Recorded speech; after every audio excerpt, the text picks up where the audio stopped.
really tight, I keep small circle like island. Whoa, inbox full of contracts, I sign with a stylist.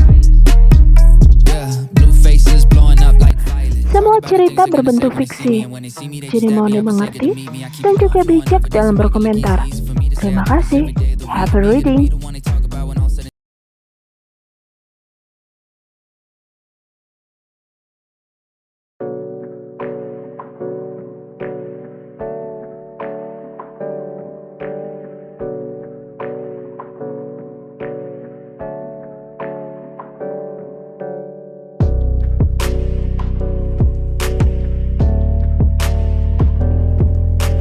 Sedangkan di sisi lain, V yang berhasil menenangkan sang putri kini langsung membawanya pulang. Tapi dengan kejadian tadi, membuat dirinya bertanda tanya. Sebenarnya apa yang menyebabkan putrinya bisa menangis seperti itu? Bukankah tadi ia sempat melihat keduanya tersenyum bahagia? Tanyanya sambil mengusap surai sang putri, yang kini telah tertidur lelap.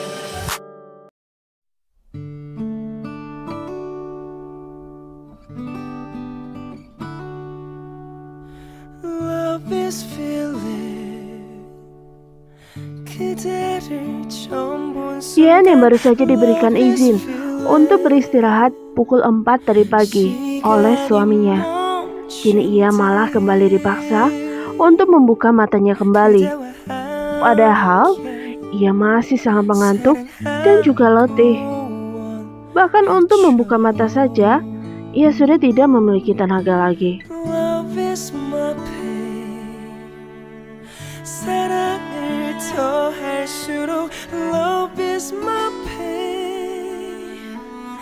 Jungkook tersenyum sendiri mendengar jawaban itu.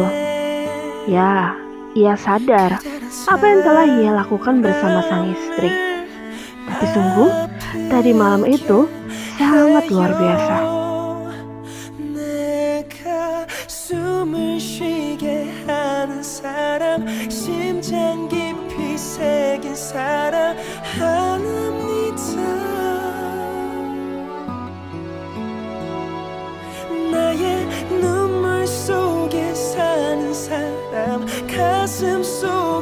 Jungkook yakin pasti sang istri tidak mendengar dengan baik apa yang ia ucapkan tadi.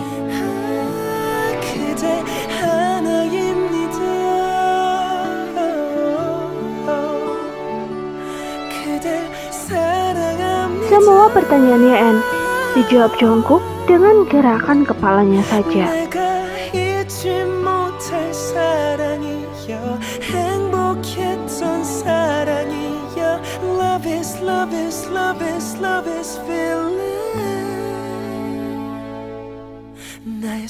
Sedangkan yang terjadi di sebuah perusahaan PJ Group, seorang pria bermagakan Park terus berusaha untuk melobi para kliennya serta para pemegang saham agar mereka semua tidak memutuskan kontrak kerjasama dan juga menarik seluruh dana yang telah mereka tanamkan di perusahaannya.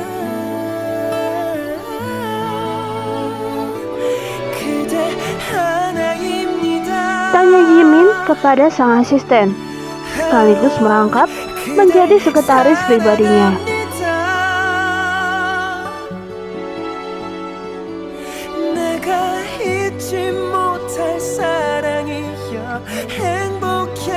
Pria itu hanya mampu menundukkan kepalanya. Sungguh, ia tak berani untuk memandangi wajah atasannya itu. Jujur, ia juga tidak mengetahui apa penyebab dibalik semua huru-hara ini.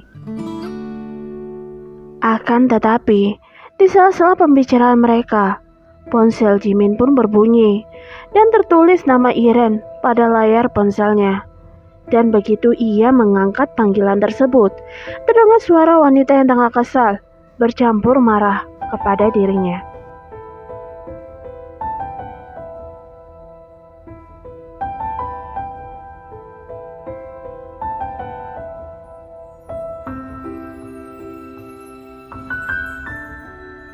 Setelah mengatakan itu, Jimin pun langsung memutuskan panggilan tersebut secara sepihak.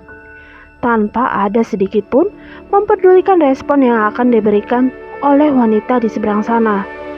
Hari ini, ia benar-benar tidak memiliki waktu untuk mengurusi hal yang lainnya.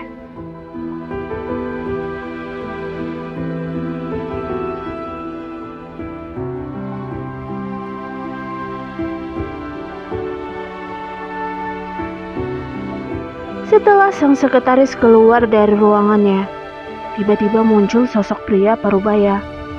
Ia memasuki ruangan tersebut dengan ekspresi wajah yang terlihat marah, bercampur emosi.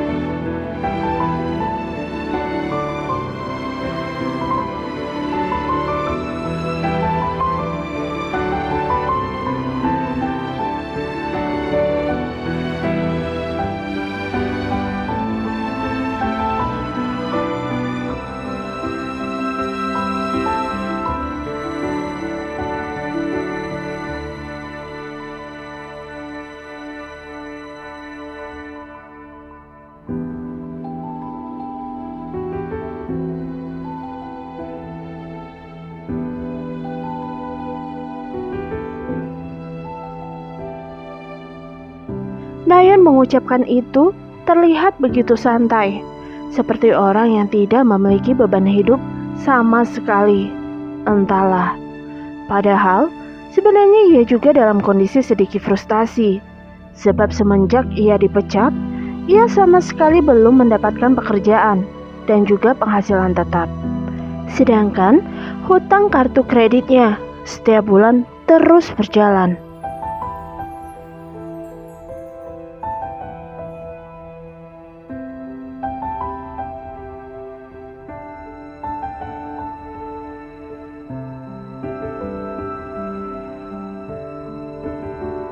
Sambil mengelus kepalanya, Nayeon sedikit berpikir dengan ucapan yang baru saja diucapkan oleh kakak sepupunya tadi.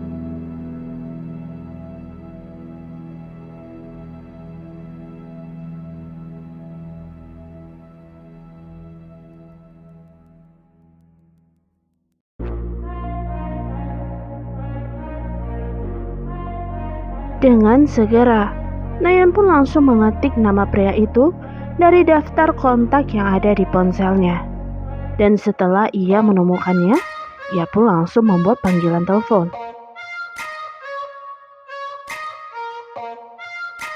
Sedangkan di tempat pria yang sedang dihubungi oleh Nayeon, kini ia tengah berada di dalam ruangan yang sama dengan Yeonjun. Ya, saat ini pria itu sudah kembali bekerja. Ya, walaupun sebenarnya hari ini ia dan Yeonjun diberikan izin untuk beristirahat di rumah. Dikarenakan hari ini mereka baru saja pulang dari dinas luar kota. Tetapi karena merasa ada laporan penting yang harus segera diselesaikan, akhirnya mereka berdua pun memutuskan untuk menyelesaikan berkas itu terlebih dahulu. Baru mereka akan pulang untuk beristirahat. Akan tetapi, di sela-sela waktu kerja mereka, tiba-tiba ponsel Sobin berbunyi, dan ia segera meminta izin kepada Yeonjun untuk mengangkatnya.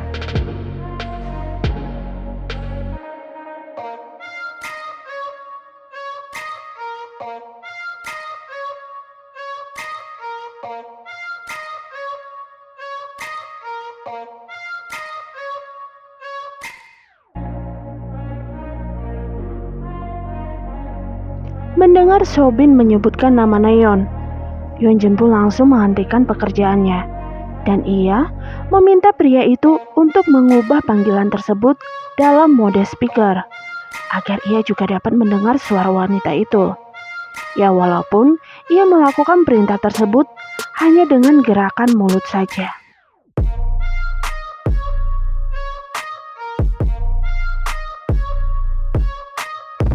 Merasa begitu aneh dengan pertanyaan itu. Sekali lagi, Yeonjun meminta Sobin untuk mengikuti apa yang diucapkan oleh dirinya.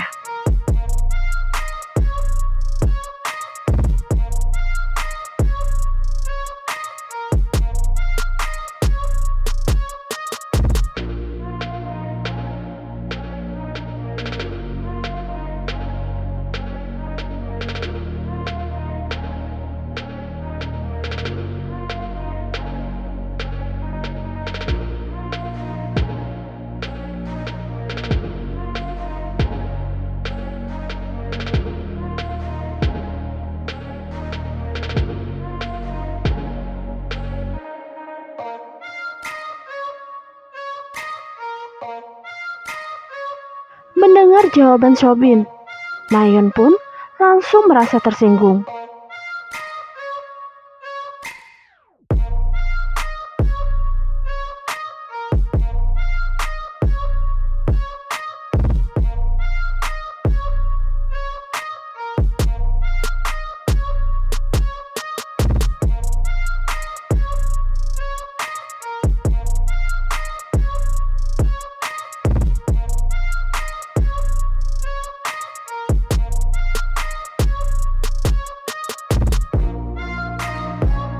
Setelah selesai mengatakan kalimat itu, Nayeon pun langsung memutuskan panggilan tersebut.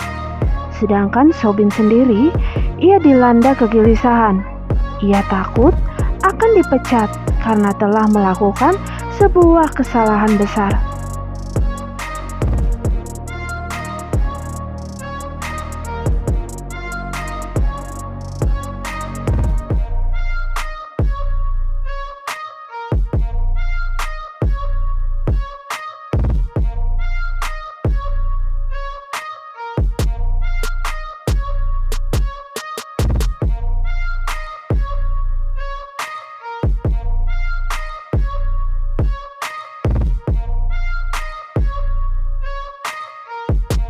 Ucap Yeonjun di dalam hati.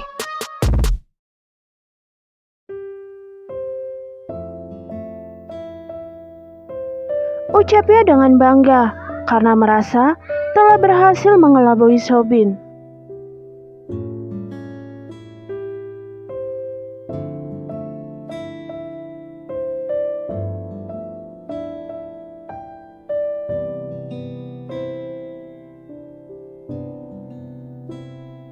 Setelah memastikan uang yang diberikan Iren masuk, dengan senang hati, Nayeon pun memberikan jadwal tersebut kepada Iren.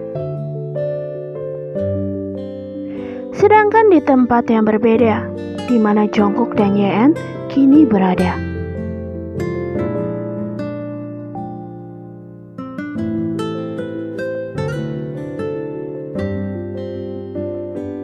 John hanya tersenyum sebagai bentuk jawaban, dan ia juga langsung menghampiri sang istri.